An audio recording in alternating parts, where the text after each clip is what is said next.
Bismillahirrahmanirrahim. Alhamdulillahi rabbil alamin.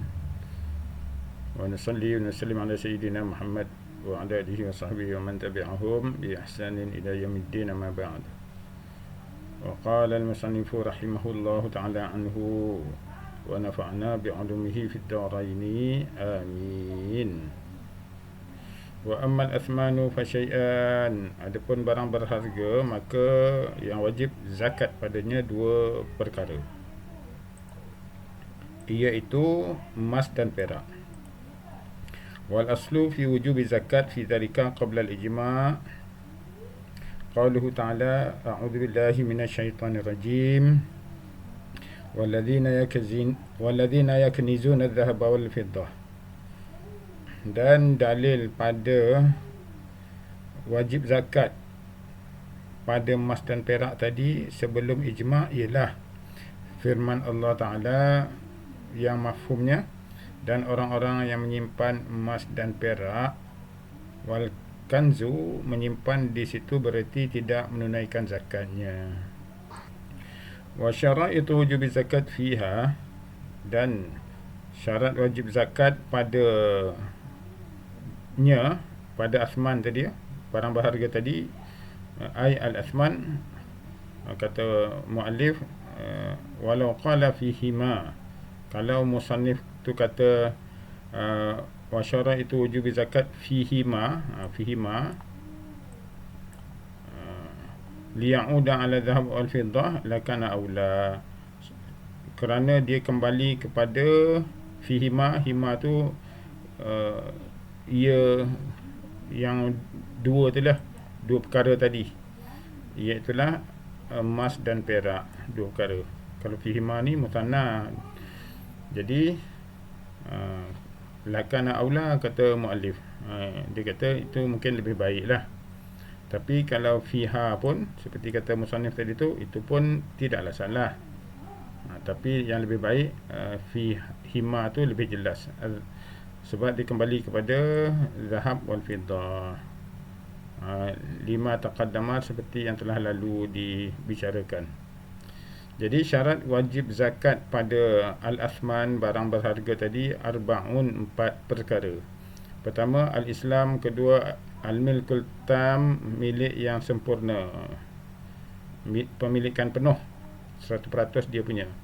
Yang ketiga, nisab. Yang keempat, haul. Wa muhtarazatuha ma'lumatun mimma taqaddama, ciri-cirinya ataupun pendetailan perbahasannya telah sedia kita ketahui sebelum daripada ini, dah kita bicarakan sebelum daripada ini. Walau zala milkuhu fi al-hauli, kalau hilang miliknya dalam tempoh satu haul tadi tu, 1 tahun tadi tu, anin nisab au ba'dihi bi bai'in au ghairihi fa'ada bi syira'in au ghairihi ista'nafa al-haul linqita'i al-awwal.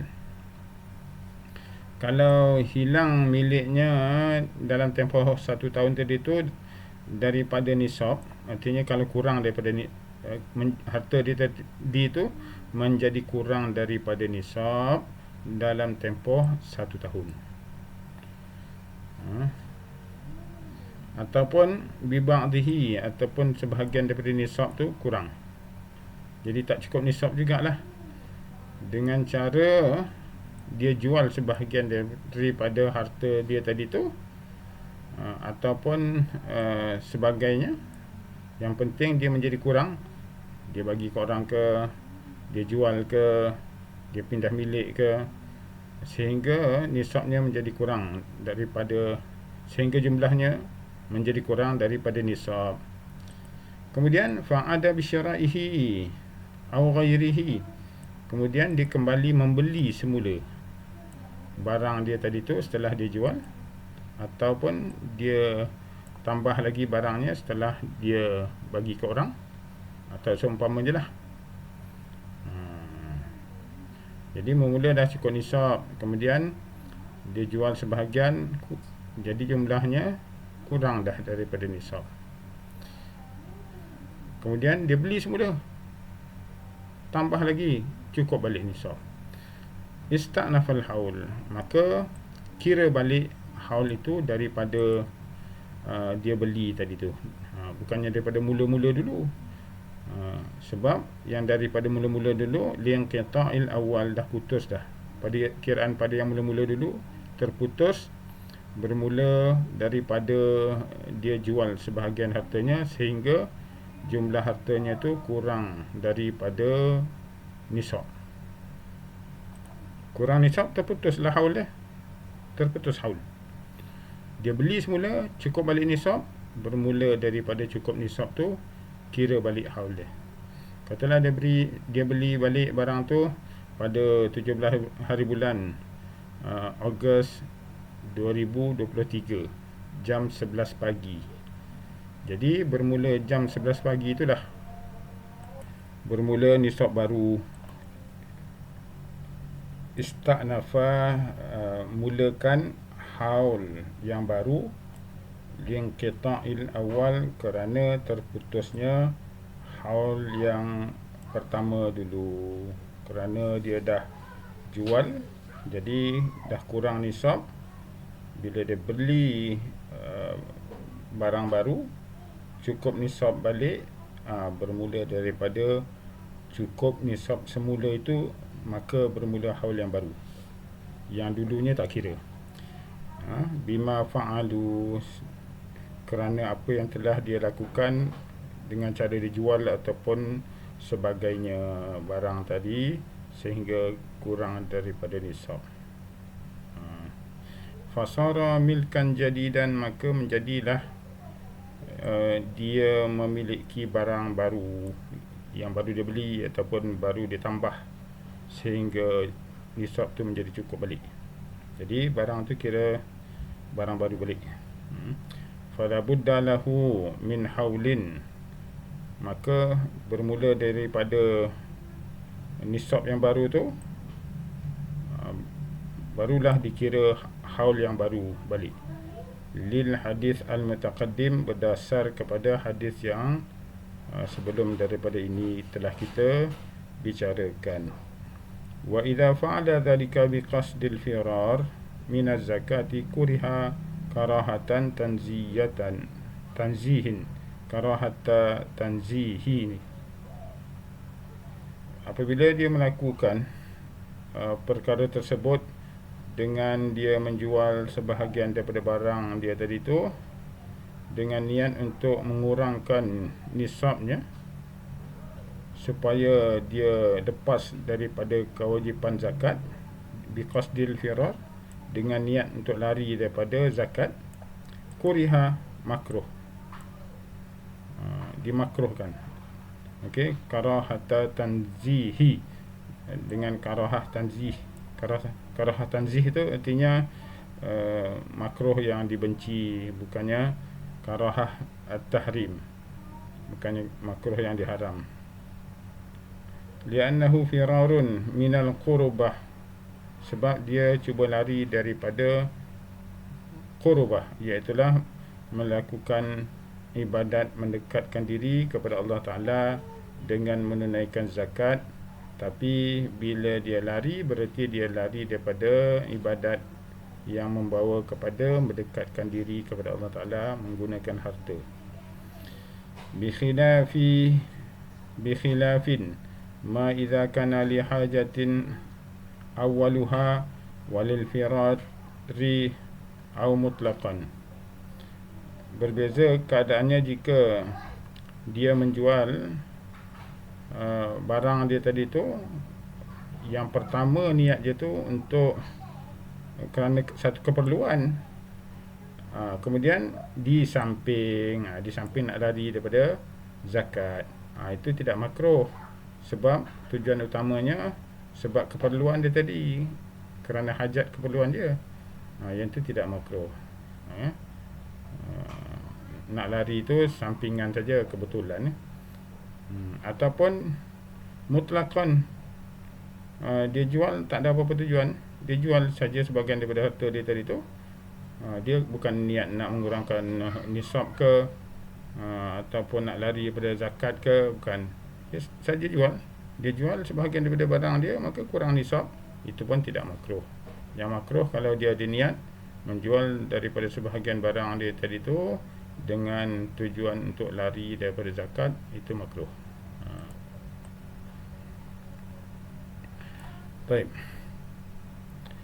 Wa amma az-zuru'u fatajibu zakatu fiha bi thalathati syara'id.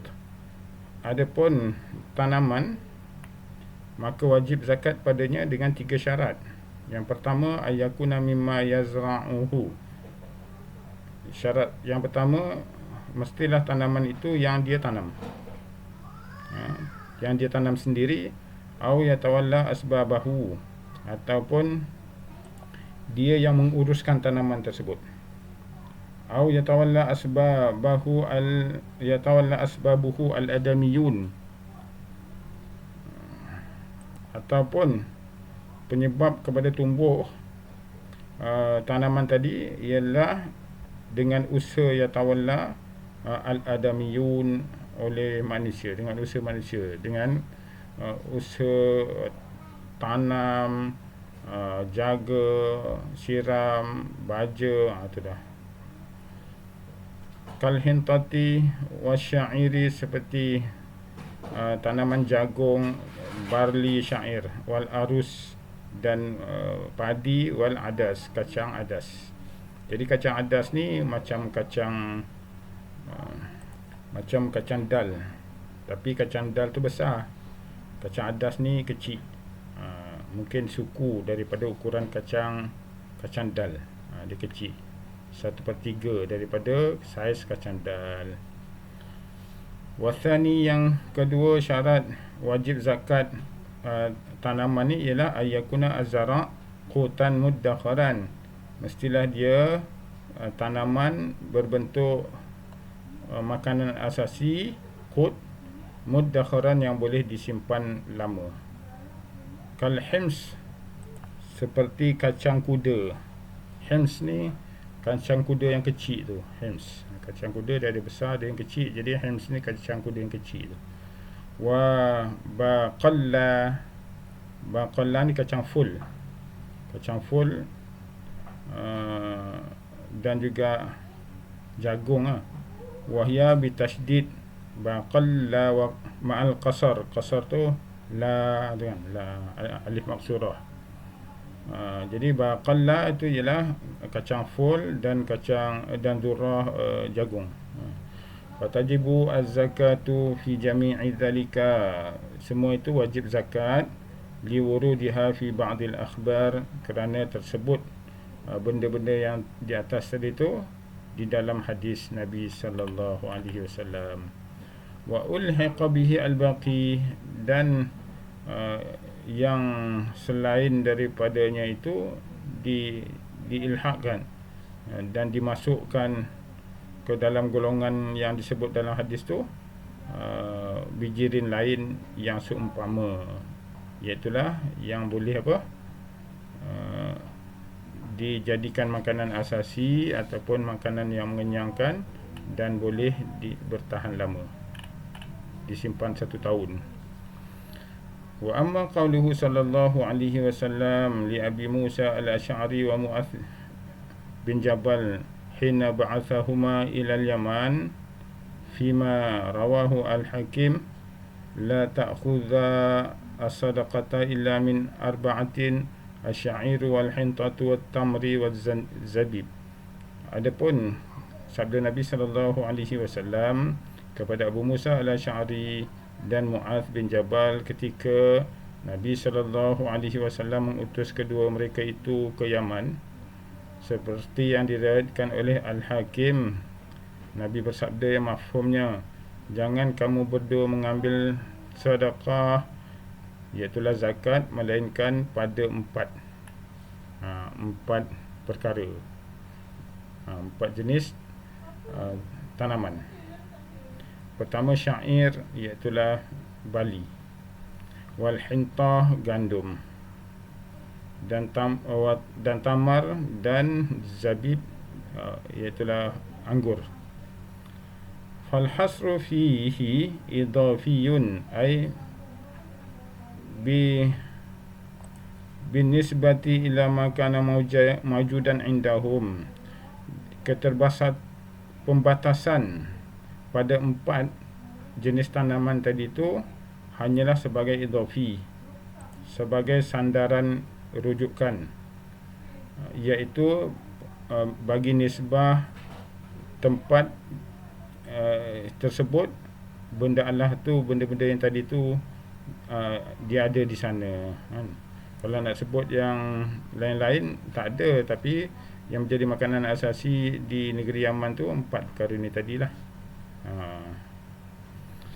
Itu sebab Nabi sebut tu kerana benda tu ada dekat sana. Yang lain tu idhafahkan kepada 4 perkara ni tadi, iaitu disandarkan kepada 4 perkara. Contohnya padi, beras, diidhafahkan kepada syair. Sebab syair ni dia dimakan dengan cara merebus dia, buat bubur ataupun buat minuman. Jadi bila dia dah masak tu masih sebiji syair tu. Kalau hintah ni, gandum ni, dia diproses jadi tepung, jadi roti, dah hilang rupa gandum dia dah. Jadi padi tu ataupun beras kiasnya kepada syair. Wa kharaja bil qut ghairuhu ka khukhin wa rumman wa tin wa luz wa tufah wa mishmish. Keluar daripada pengertian qut, daripada jenis qut, makanan asasi itu ialah yang selain daripada qut, makanan asasi. Dia makan juga tapi bukan makanan asasi, seperti buah khoh, buah palm, buah khoh, bukan buah palm, bukan buah peach. Buah palm yang tak ada bulu-bulu tu. Kalau peach yang ada bulu-bulu tu, dia besar. Rumman, delima, buah tin, buah kacang badam, buah tufah, apple, dan mishmish ni apricot. Wabil ikhtiyar, yakni wa kharaja bil ikhtiyar, keluar daripada kharaja bil qut itu ialah bil ikhtiyar ma yaqtatu, keluar daripada makanan asasi, daripada pengertian makanan asasi itu ialah bil ikhtiyar, makanan alternatif. Ma yaqtatu fi al-jadab, yang menjadi makanan alternatif waktu kering, waktu kemarau kan. Ittiraran, sebab terpaksa makan, dah tak ada lagi makanan, maka apa dapat yang boleh dimakan, makan. Ittirar, terpaksa. Kahububil bawadi, seperti bijirin liar kan.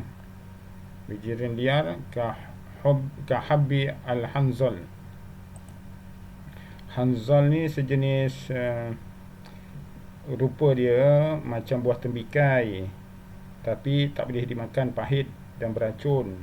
Tapi biji dia boleh dimakan. Jadi biji tu pahit, keras, dah tak ada benda dimakan, orang makan biji dia. Buah tak boleh makan, beracun, jadi orang makan biji dia. Kahabbil hanzal. Wa habbil ghasul, biji ghasul ni sejenis tumbuhan dia di padang pasir tu. Buah dia kecil-kecil, kalau masak warna merah, tapi tak boleh dimakan, tapi orang makan biji dia. Orang tumbuk-tumbuk, lepas tu jadikan dia paste untuk dimakan lah. Tak sedap lah, pahit. Wahwa al-ashnan, kasar. Fala zakata fiha, maka walaupun dia menjadi makanan asasi ketika keadaan getir, tak ada makanan, tetap dia tidak dikenakan zakat. Kama la zakata fi wahsyat, seperti mana tidak dikenakan zakat pada binatang liar, minaz zaba' wa nahwiha, daripada zaba', kijang dan seumpamanya. Zaba' kijang. Wa yustasna min itlaqil musannif ma law hamala sailu habban tajibu fi zakah min daril harbi fatambutu bi ardina. Dan dikecualikan juga daripada kata-kata musannif tadi tu, kata sahibul matan tadi kata tentang zura' tanaman yang wajib dikeluarkan zakat, tentang bijirin menjadi makanan asasi, kata musannif wajib bayar zakat. Ada kecuali yustathnanya, kecualinya malau hamalas sailu, kalau bijirin tadi dibawa oleh banjir, di mana bijirin tadi ialah habban tajibu fihi zakah, bijirin yang jenis wajib zakat. Contohnya bijirin gandum ataupun bali. Jadi dihanyut oleh banjir daripada negeri kafir ke negeri umat Islam, tumbuh di negeri umat Islam, patutnya wajiblah zakat, sebabnya dia jenis makanan asasi. Tapi jenis yang dihanyut oleh air tadi tu, dia istisna, dikecualikan daripada zakat. Min daril harbi, yang dia daripada negeri orang harbi, kafir harbi. Kemudian fanabatat bi ardina, tumbuh di negeri kita orang Islam. Fa innahu la zakata fihi, tidak dikena zakat pada jenis tumbuhan tersebut. Kan nakhli al-mubah, sama kesnya seperti tamar al-mubah, iaitulah pokok tamar tumbuh sendiri, tak ada bertuan. Mubah ni yang tak ada tuan. Fi as-sahra, yang tumbuh sendiri di padang pasir. Siapa-siapa pun boleh pergi ambil buah dia dan makan, sebab dia tak ada tuan. Wa kadza athimaru wa kadzalika thimarul bustan, begitu juga dengan buah yang ditanam di kebun, di taman, kawasan taman. Jadi buah dia halal lah, sebab dia bukan ada tuan, dia tak ada tuan. Kalau kerajaan tanam, siapa pun boleh makan. Wa ghallatul qaryah, iaitulah pokok hiasan di satu tempat, di satu kampung, di satu taman perumahan ataupun tepi jalan. Ghallatul qaryatil mawqufin, yang memang ditanam tu dia jenis tak bertuan, dia jenis harta wakaf, memang diniat untuk wakaf kan. Ghallatul qaryatil mawqufin, hiasan kampung yang ditanam untuk wakaf. Alal masjid, yang ditanam dekat dengan masjid, kawasan masjid. Warabat, rabat ni kawasan perhimpunan orang ni kan, dewan orang ramai ke atau seumpama lah. Jadi kalau kerajaan yang tanam memang tak bertuan. Kalau kerajaan kata jangan usik pokok tu, tak boleh usik lah. Kalau dia tanam tu memang siapa nak makan boleh ambil, maka itu kira halal lah. Wal qanatir, dan apa ni, tempat qanatir ni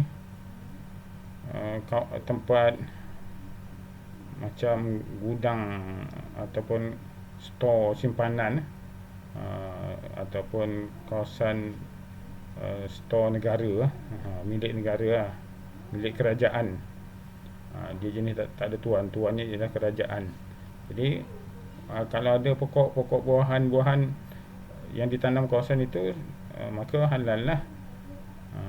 Wal fuqara wal masakin, dan pokok-pokok yang ditanam untuk diwakafkan kepada fuqara dan masakin, semua itu halal. Dan tak wajib zakat pun, tak wajib zakat. La tajibu zakata fiha, tidak wajib zakat pada pokok tersebut. ala sahih, menurut qaul yang sahih, iz laisa laha malikun muayyanun, sebab dia tak ada tuan yang tertentu. Wallahu ta'ala alam. Untuk setakat ini dulu. InsyaAllah akan datang kita sambung pada syarat yang ketiga pada wajib zakat tanaman dan buahan. Assalamualaikum warahmatullahi wabarakatuh.